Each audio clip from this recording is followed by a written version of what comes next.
À l'occasion de la grande... On the occasion of Patek Philippe Watch Art Grand Exhibition in Singapore, I have the pleasure of acquainting you with the new reference 5303R Grand Complication in rose gold. For the first time, its new manually wound caliber with a minute repeater and a tourbillon presents the gong hammers on the dial side, which also exposes the entire repeater mechanism. The R20 27 PS movement was converted to accommodate the gongs on the dial side. The plates with the minute repeater components was rose gold plated to enhance the contrast against the steel parts. For the time display, we have the hour and minute hands from the center, and at 6 o'clock, the second hand coaxially with the tourbillon. The crown has two positions, one for winding, the second one for hand setting. The slide for activating the minute repeater is at 9 o'clock. It strikes the time shown on the dial. The inspirations for this watch originate from the reference 5104P, a self-winding minute repeater with a perpetual calendar launched in 2007, as well as the 2014 reference 5304 in rose gold like our 5303. The 5304 is a self-winding minute repeater with a perpetual calendar and a transparent dial. The reference 5303 adopts the design vocabulary of the 5304. Its dial is transparent, and the hour circle with white stars on a red background echoes the colors of Singapore's flag. The special facets of the case are manually skeletonized white gold accents soldered to the case band and the lugs. They contrast beautifully against the rose gold case. The white gold repeater slide is engraved with the same motifs, and the recesses are rose gold plated to reflect the optics of the case. We can now see the modifications for the new minute repeater tourbillon caliber with subsidiary seconds that shows the gongs and hammers of the minute repeater on the dial side for the first time. Left, the dial side of base caliber 103 that has outfitted our minute repeaters since 1991. Right, the new caliber 252, derived from caliber 103, both designated R20 27 PS.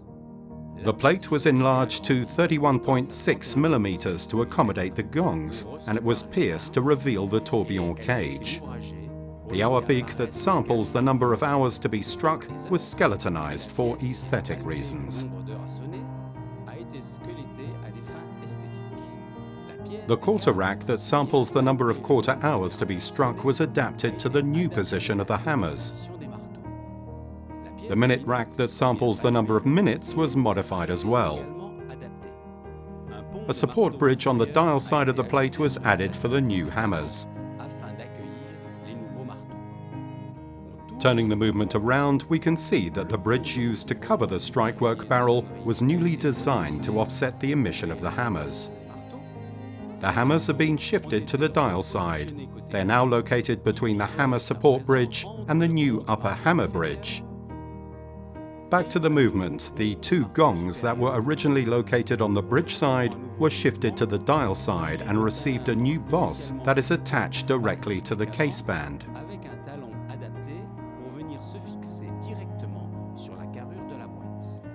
The last modifications of the movement. The hour wheel was generously skeletonized to expose the minute snail with its 14 steps that control the striking of the minutes. Its design recalls the third wheel in gold of the wheel train that is visible on the bridge side. A transparent white-painted sapphire crystal dial allows the indication of the seconds and reveals the tourbillon cage.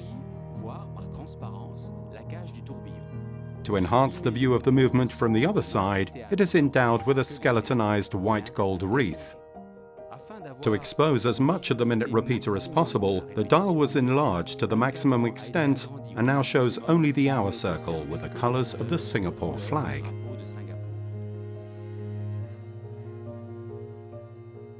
The plate was enlarged to 31.6 millimeters to allow its integration in this new reference 5303. The sapphire crystal second style reveals the fourth wheel bridge in polished steel that extends across the tourbillon cage.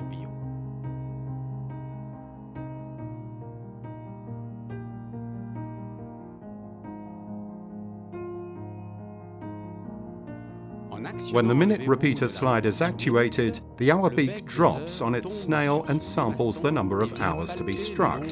In our case, 12 low-pitched tones for 12 full hours. The all-or-nothing piece releases the strike work wheels. The parts start moving and with low-pitched tones strike the number of hours defined by the hour snail.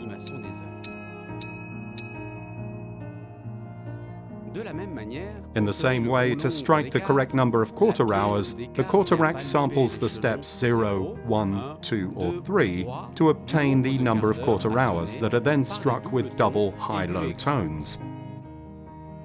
This is explained in detail for the minutes. The skeletonized hour wheel is shown here. It exposes the steps of the minute snail that controls the minute strikes. This part is firmly connected with the cannon pinion to which the minute hand is attached. The beak of the minute rack samples the steps of the minute snail to determine the number of minutes to be struck. In our case, the minute beak is on the 9th step and thus controls 9 high-pitched strikes.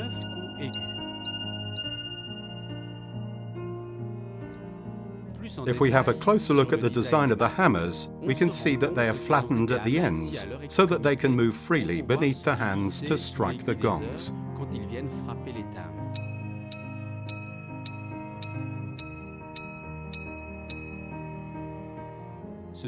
That is why it was possible to reduce the height of the mechanism without affecting the sound quality of the minute repeater.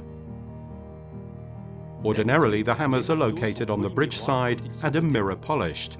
Here they are located on the side of the minute repeater mechanism and are precision ground to match the other components.